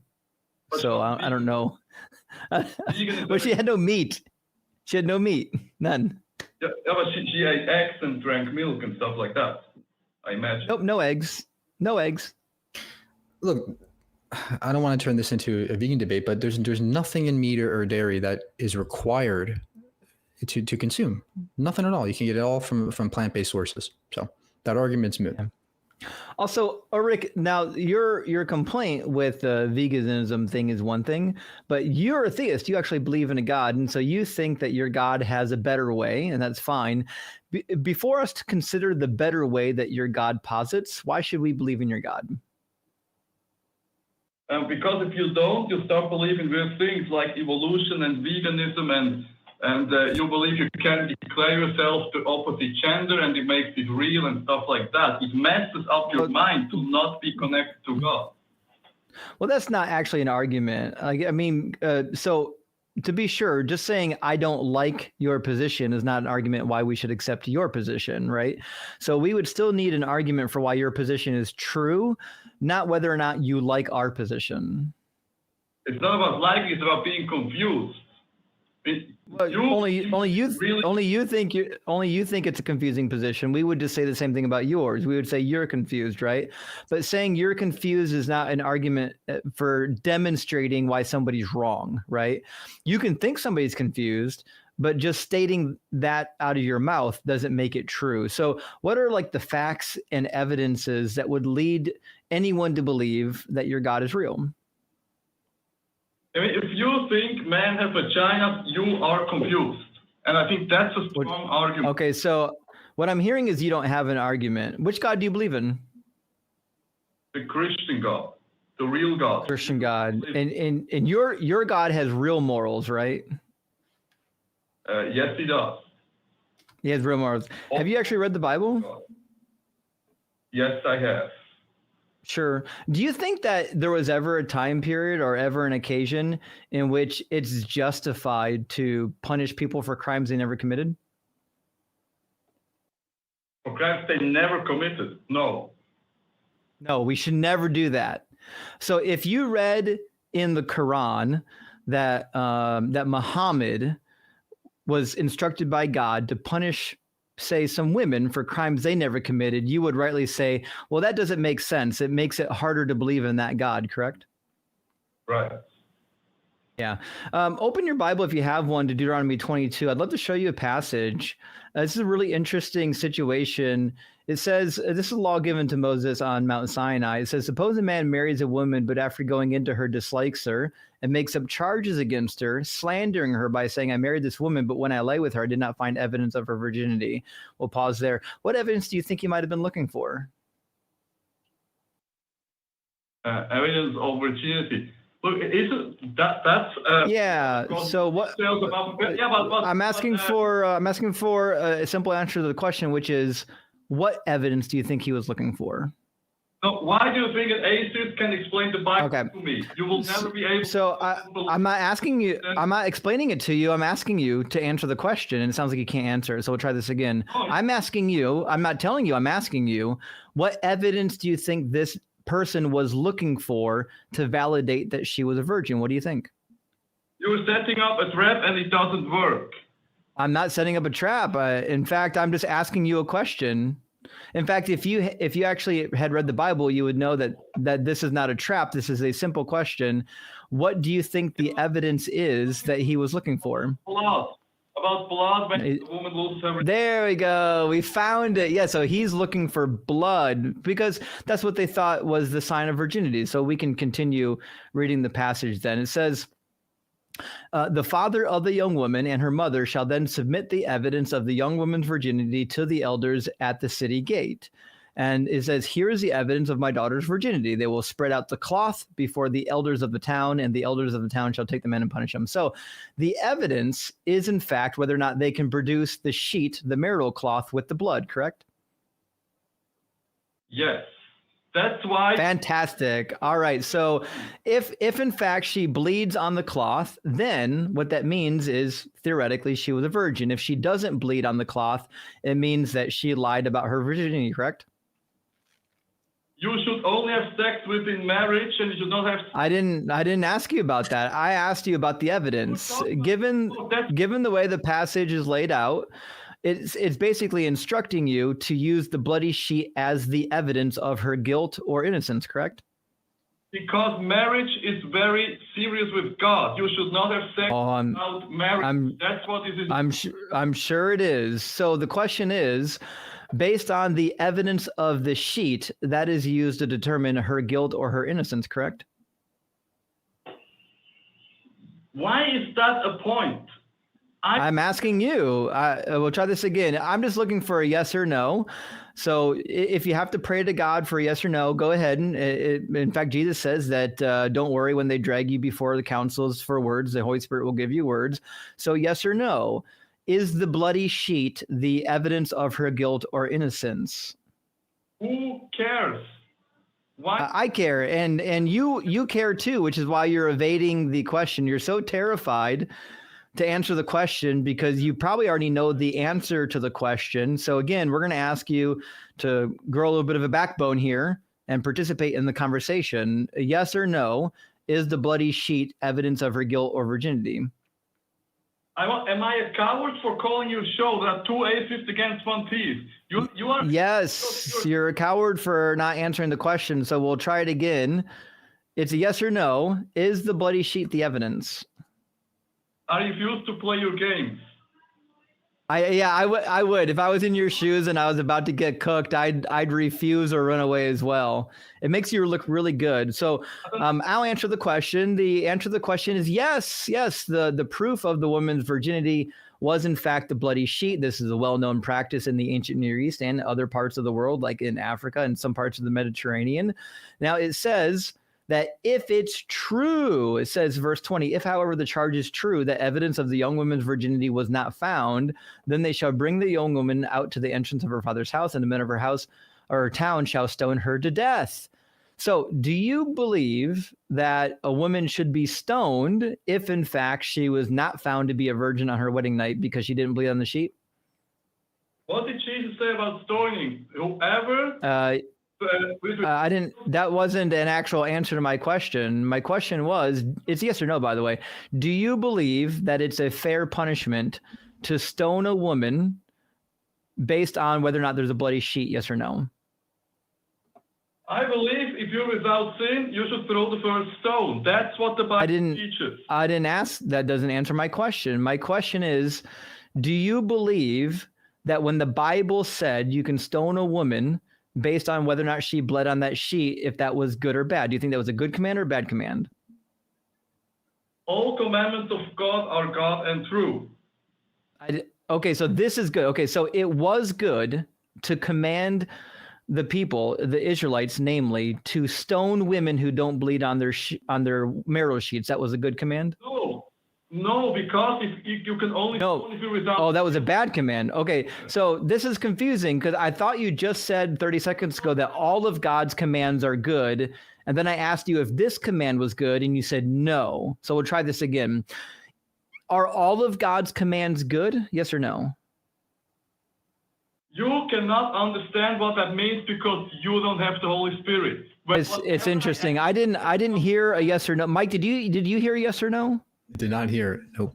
I didn't hear one. We'll try this again. I need a yes or no. Are all of God's commands good? Yes or no? Do women have vaginas? Yes or no? Can you answer that question? Oh, okay. So you can't answer it. You're a coward? I'm calling you two atheists. You can't answer it. Okay, it's fine. We're used to Christians being cowards. It's fine.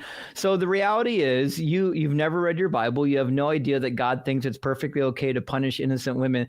Are you aware that not all women bleed their first time? You're now a gynecologist. You're an expert about women. Are you aware that not all women bleed the first time? In fact, according to recent studies from Flow Health, it's only about 43% of the time. So slightly less than half of women actually bleed the first time they do the deed. And I actually have documentation from ancient Greece and from the ancient Hebrews about this particular problem. In fact, some of them even brag specifically about how they can go and diddle women and not cause them to bleed by using particular practices, thereby bypassing the virginity laws. So we know for sure that not all women, even in ancient times, not even Hebrew women, always bled. So I ask you, are you aware that not all women bleed their first time? But you read ancient pornographic texts. I think that's what you... I didn't ask you that. It's almost like he can't answer the question. Here, I'll ask the chat. Hey, chat, put a 1 in the comments if you are aware that women don't always bleed their first time. Let's see if the chat can answer the question. I know that the chat doesn't have the Holy Spirit, but I'm assuming that they can answer the question. We'll find out. I could be wrong. Oh, I see a 1 coming in already. Okay, we got a couple ones coming in. Okay, it seems like even without the Holy Spirit, the chat is able to answer the question. So I'm hoping that the Holy Spirit is giving you the power. I hope the paraclete that Jesus left for you is able to give you the strength to say yes or no to the question. Do you know that not all women bleed their first time? I'm only interested in my wife and not other women, so I don't care. Gotcha. Okay, so you can't be honest. You can't answer the question because you actually know the logical entailment that the answer leads to, and you don't actually have the Holy Spirit. We appreciate that. Last question on morals. You believe that all morals come from God. So if God commands you to do something, say for example when He commanded them to kill the Amalekite babies, that was a good command, right? So you're teaching the Bible now. Why don't you preach on? I'm not teaching the Bible. I'm asking you a question. I didn't listen. I'm not teaching anybody the Bible right now. I'm literally asking you yes or no questions. Do you think it was a good command when God said to kill the Amalekite babies? Don't you think you listen? Maybe the whole Bible. Maybe they deserved it. Maybe those little fucking babies all deserved it. I just want to hear from your mouth what you think. Ulrich, you're the Bible teacher. Tell me, was it a good command when He said to slaughter the Amalekite babies? You are pro-abortion, right? So I think for you that's excellent. I didn't ask you about abortion. I asked you about the Amalekite babies. Do you believe that it was a good command to murder the Amalekite babies? Yes or no? Do you think it's good to kill the baby in the womb? I didn't ask you that question. You can run all you want. Listen, no one's new here. We all see that you're just running away from the question, and it'll never work here. I've done this far too long to let your pivoting work. So I'll ask you the same question until you actually answer it. Do you think it was a good command when God said to kill the Amalekite babies? Just be honest. Put 10 toes down. Say what you think. I already answered the question. I thought all commandments of God are good. Then why is it so hard for you to say yes? Okay, so say yes, it was good when God said to murder the Amalekite babies. No. Oh, it wasn't good when He said to do that. I'm getting mixed signals because you just said a minute ago that all of God's commands are good. And then you're saying that this command to kill the Amalekite babies wasn't good. So I guess I need some clarification because I went to school. I didn't study hard in every class, but I thought the word all is like encompassing, meaning there's no exclusions, right? So if the Amalekite babies are somehow the exclusion, let me know. Because I heard that all of God's commands are good, and I thought this was one of God's commands. So we'll try again. Is this command to kill the Amalekite babies good?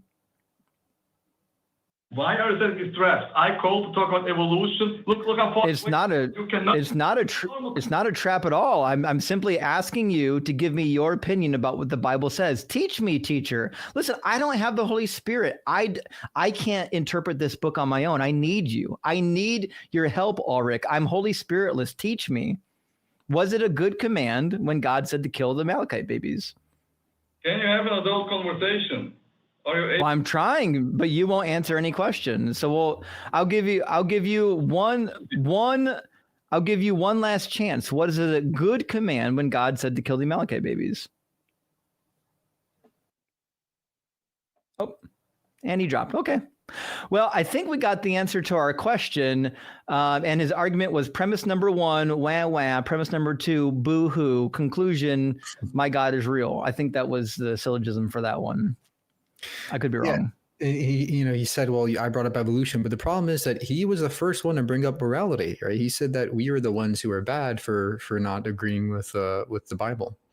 Yeah. And so you think it'd be so clear and obvious to Christians which morality is good or bad, but for some reason it's with these particular questions, they have a hard time doing it. Yeah, I got to be honest, it's hard for me to meet people in real life that can't look internally at their own beliefs and question them. Because like you and I both had a journey where we looked at what we believed and we came to the conclusion that what we believed, just couldn't be true, right? But like, are we crazy for thinking other people should do that? Yeah, sometimes I question that myself, right? Maybe are we the crazy ones? Right, yeah. All right, I'm gonna grab. I got 1, 2, 3. I got 4 super chats, friends. I'm gonna get our last guest in here, and then we'll try to. We got just a few minutes left. We'll get our last guest. Dr. Fudge, thank you for another super chat. It says, the community talk earlier, would you say it's more important that atheists needing community start? Oh, sorry. I apologize, Dr. Fudge. We read that. My sheet was slightly behind. Carlos, great to see you, friend. I hope you're doing well. Carlos says, great to see another great combo. Mike and Justin, let's grab some Kraken and enjoy this Sunday class. Well, thank you for that. We really appreciate that, Carlos. And it's great to see you. And listen, I can't make advertisements for products here, but there's some products well known in the community that you might want to enjoy. Also, Carlos, with an additional $200 MX super chat, says, by the way, great to see you doing great work, Mike. Always thankful for your thoughts in your streams. Wow. Thank you so much. Appreciate that. Absolutely. And last one from Sonic Shroom, good to see a friend, says, then religion is not truth because it definitely has an agenda. That's a fair point. Yeah. Like if you think having an agenda somehow invalidates the truthfulness of the pursuit, then in fact, I think religion is implicated pretty heavily. I could be wrong. Yeah. All right. I think we've got, we've got one theist we promised to get in is an agnostic rather, Des from Jamaica. And I'm curious to know what's on Dez's mind. We had somebody come in just after Des. I don't know if we'll have time to grab them, but we'll see what we're going to do. Agnostic Des from Jamaica. Welcome over the other side of the water. Says, if there's no God, what stops people from being evil? There's no consequences in any sense. So people do harm until they're caught or they die. So Des, can you kind of flesh out what your complaints is? It sounds like what you're suggesting is that without God, you can't have morals. Is that what you're saying? Well, not necessarily. I know that people have innate morals. It's really just wondering, Christianity kind of gives, or what some people say is that Christianity keep people in line because, of course, you have the consequence of hell per se. So I'm just wondering in that sense, like, and when I meant there is no consequence in a sense, of course, we have our legal system, but some people do harm and then kill themselves after. So I'm just saying, does Christianity, in a sense, or without God, doesn't that then leave people out for free for all type situation? So I don't think so. And, a lot of people on this channel have heard me give an answer to this particular topic, the moral topic. I'll be curious to know how Mike addresses it. Mike, what do you think? Do you think that we're just reduced to some sort of goofy, nihilistic, no moral concept as atheists? Absolutely not. I think that, like I was saying before, morality can be something as simple as just having an internal sense that this isn't right? Like a deep intuition. I think this comes from our moral faculties in our brains. But I think that with a bit of introspection, you can clearly set up a kind of pathway towards your moral compass, right? What's going to be good or wrong is going to be a calculation based on, benefits, cons to certain actions, consequences to certain actions. It's going to be a mix of all those things. And so that's why in philosophy, morality is a very highly debated thing. But the point is that I do the things I want to do because I have an internal sense of that in my brain that tells me, yeah, this thing is probably right or wrong to do, right? I can put myself in other people's shoes. I have empathy and I can make these moral judgments on my own. I don't need a book. I don't need a Bible. I don't need an authority figure beyond myself to come to these conclusions. Like I was saying before, though, it just takes a bit of introspection, or else what you're going to do is you're going to be so reliant on the Bible that you just can't fathom any other way that you can derive morality. But you get it from understanding the world around you and trying to see how you could fit within it in a way that's better for everybody. Because that's where my morality comes from. Does that answer your question? Yeah, understand that. And yeah, definitely.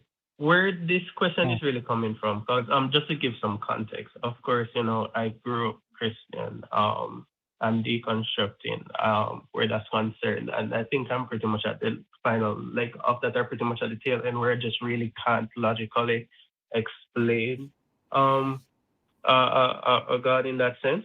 But a lot of Christians use hell as a way to say, hey, if you don't do this or if you don't do that, then you have hell to pay. Or if you kill somebody or if you do harm, you have hell to pay. So they use that fear tactic to kind of keep persons in line from doing harm.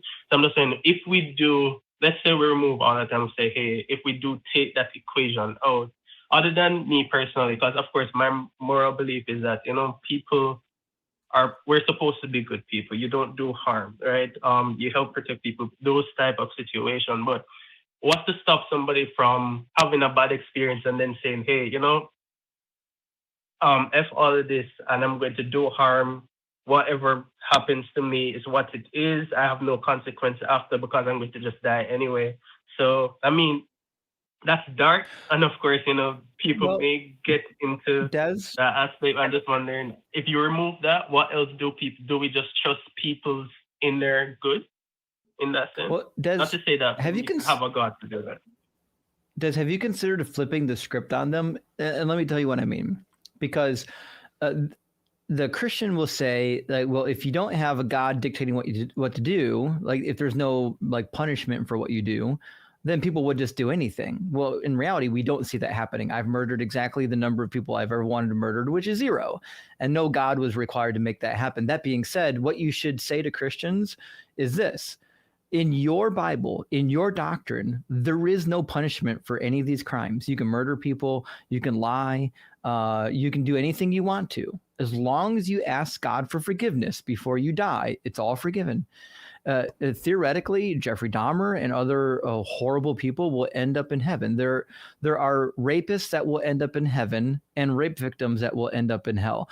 You're not given a location of heaven and hell based on whether or not you did good or bad things. Your destination in heaven and hell in Christian theology is only and solely based on whether or not you accept the sky carcass as your Lord and Savior. So that being said, don't let them convince you that without carrots and sticks, you can't be moral, because in Christianity, there are no carrots and sticks. The carrots and sticks are solely to scare you into believing in the cloud zombie. That's it. It has nothing to do with moral behavior. Yeah, that's true. And if I can add something, a lot of theists will say that well, it's not that just what God says is good, it's that God's nature is good, right? There's something about God's nature that's good. Well, I see a gap there. There's a missing piece to the puzzle there, because how do you get from God's nature to therefore we ought not be gay, or therefore we ought not do stem cell research, right? How do you get to that point just by saying, well, God's nature is good, right? There's clearly a missing piece there. And so, yeah, challenge the theist in their moral positions. You'll find that it's very easy to pick away at it. Yeah. Mike, Mike, I mean, Des, are you familiar with the old saying that every time you point a finger at somebody, you've got 3 pointing back at you? No, I'm not familiar with that. It's the first time I'm familiar. I think it's definitely popular in the Western countries. My mom used to say that every time you point at somebody, you got 3 pointing back in you. And the premise behind the saying is basically, it's easy to point at somebody else's belief system and point out like what you don't like about it or find inconsistencies, right? But people often don't look back at their own moral position, right? So when Christians are questioning you about how you're coming with your morals, remember, they probably haven't questioned their own. Don't get caught on your back foot thinking, oh, I have to justify my position now, because they haven't justified theirs yet. They're asking you to justify your position when they haven't even thought through theirs. So go ahead and push back a little bit and say, hey, I don't even think your position is logical. Let's talk about yours before you criticize mine. That being said, our position is logically consistent. It's a fact of evolution. It's an evolutionary adaptation that allows human beings to survive as a social species. If we didn't have empathy, if we can't cooperate with each other, we don't survive. It's just a fact of nature. But in Christian theology, there's no good reason to be moral. It doesn't exist. Yeah, that's actually true, because as you're explaining with the historical context of the scriptures and everything there, I've seen all of those things like, okay, you're killing children who did nothing wrong, and people are justifying that God is good because of all of that. It doesn't make sense. But I know that this thought has been lingering in my mind, and I just wanted to understand your thoughts there. Yeah, I mean, my mind was generally at that same place. I wanted to hear from somebody else as well. Yeah. Hey, well, thanks for calling up, Des. We're glad to hear it. And, you know, we love to hear people that are like mid deconstruction and trying to kind of figure out what to do with certain claims and arguments, because we want to equip people like you to like have an answer. When people come to you, have an answer ready for them. Don't get caught flat-footed, because the reality is you came to this position using lots of critical thinking and thought. And so we certainly don't want you to be stymied by believers who haven't even thought through their position yet. Yes. I know that you had a cheat sheet for different things, but then I was trying to remember where I can find that information. There's a link available. Yeah, there's a link available to all the people who subscribe to my channels or to my Patreon. But if you send me a message on email or Discord, I got your friend. Okay, great. Thank you. All right. Cheers. Have a great one, Des. All right. That was nice. I said he was going to be our last call, but we got just a couple minutes left. I'm going to grab one more caller because I think they have just got one question. We're going to grab Billy, who appears to still be a theist from Kentucky, that's got a question apparently for me. So Billy, welcome in. I apologize. We're kind of short on time. We were going to end the show at 7:30, so probably only have time for like one question. But I mean, you're on with Mike and I, so let's have it. What's your question? Yeah, I'm like 65-year-old. I was raised straight up Christian here, and until this year, I'd never heard nobody, even in my area, say that they did not believe in God. And I thought about it, and I go, well, I pretend to believe in God. And because, you know, you always try to hold on to that hope. Yeah. I know exactly what you're talking about, Billy. I'm familiar with it. Well, it's just like, you know, you can't come out where I live and tell anyone that you don't believe. Yep. You'll be chastised. I mean, you'll be ridiculed. People, you're the sore thumb in the community now. You'll never say it here. So, you know, it's just like, but a lot of people I know that say they do believe, by me listening to what you say on the Bible and everything and saying it over and over and over, having to tell people. And the crazy things that they say back to you, that's what I hear all around me all the time. But it was something that I figured out when I was 14, 15-year-old. I've been baptized. And I still stuck with. I got married at 20, 21, got married in the church, and didn't believe until up again. I was about 34, and I went and grabbed back onto that again, and been kind of hanging on to it with just a hope. I get that. It sounds like you know some of the problems already. Do what? It sounds like you know some of the problems already. Let me ask you a question, because like I've been where you've been before. Do you feel like you've kind of come to the point where you understand that Christianity is inherently problematic, but you still want to believe in like a generic God? Well, I don't want to really believe in no God. I don't believe in no God. Okay, so it sounds like you fully deconstructed then. You're just kind of struggling with living in the Bible Belt. Well, yeah, it ain't a problem with me. I just thought I'd call in because I enjoyed your show. And after I got listening to you and on your other show, Deconstruction Zone, and all the best that they could throw at you, you was, you know, I could look at the Bible and see that everything you're saying is true. It don't add I appreciate that. That's when, from Sunday school to church, I'm going, why'd you teach me this over here? And now I'm hearing this over here out of the Old Testament. I don't go right.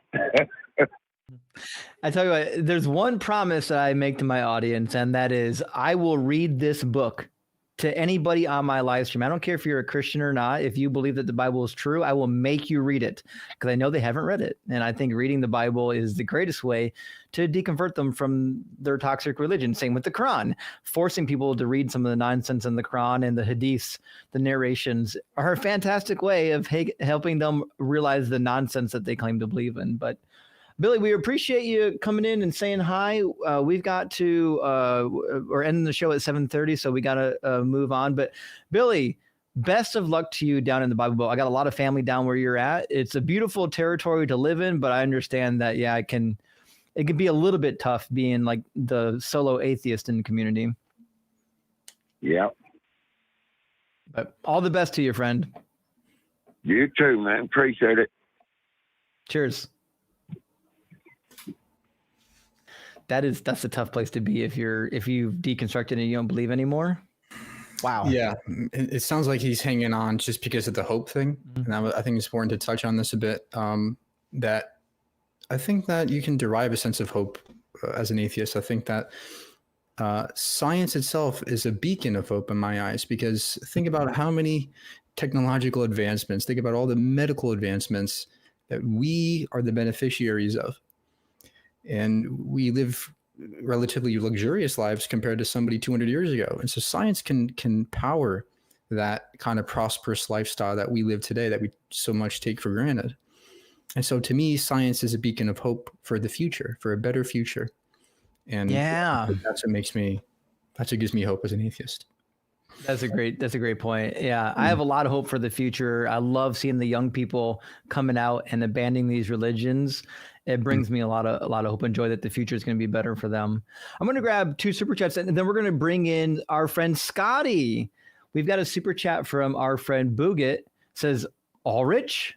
More like all poor.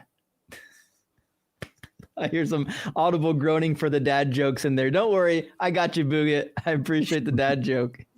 And Gretchen again, great to see you. Thank you for the 666. Says the Christian right is currently starving and removing healthcare from the poor and doing it with a smile on their face. Morals, my chuckle fucking ass.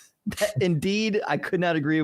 I will never understand Christians who form parties based on disenfranchising people when their dear leader Jesus said, sell all that you have and give it to the poor. Don't even worry about what you eat or what you're going to drink tomorrow. Don't worry about that. God will supply it to you. Does not a sparrow fall to the ground apart from God's knowledge? And how much more important than you are than the sparrow are you?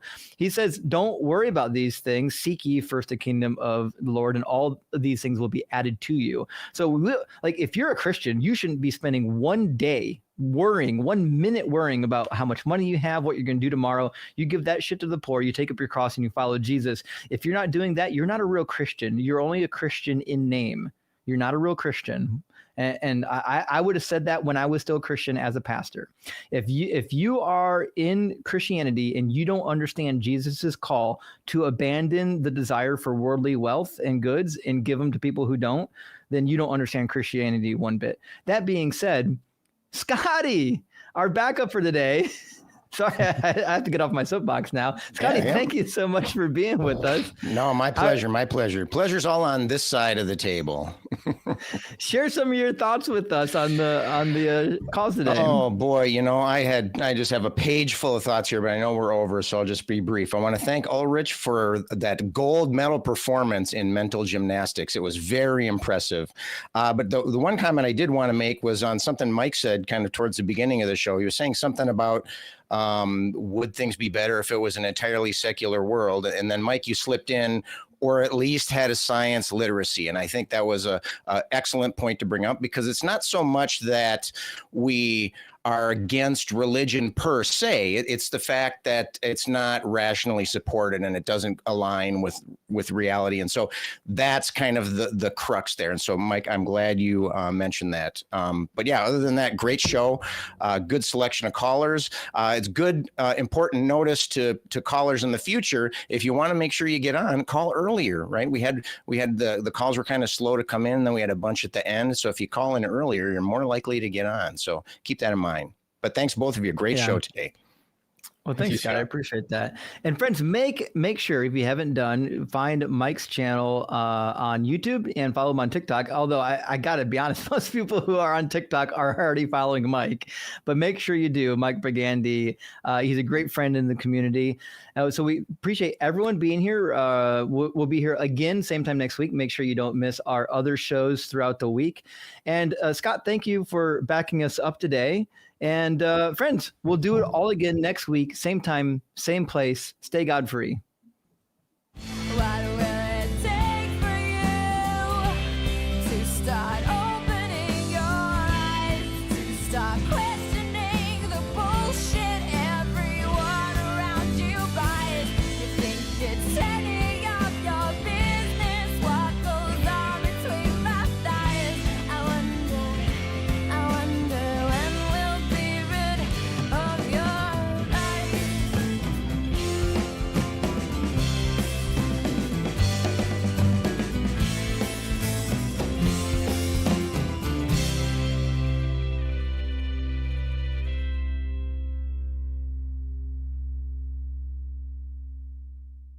Watch Talk Heathen live Sundays at 1 p.m. Central. Visit tiny.cc/YTTH and call into the show at 512-991-9242 or connect to the show online at tiny.cc/callth.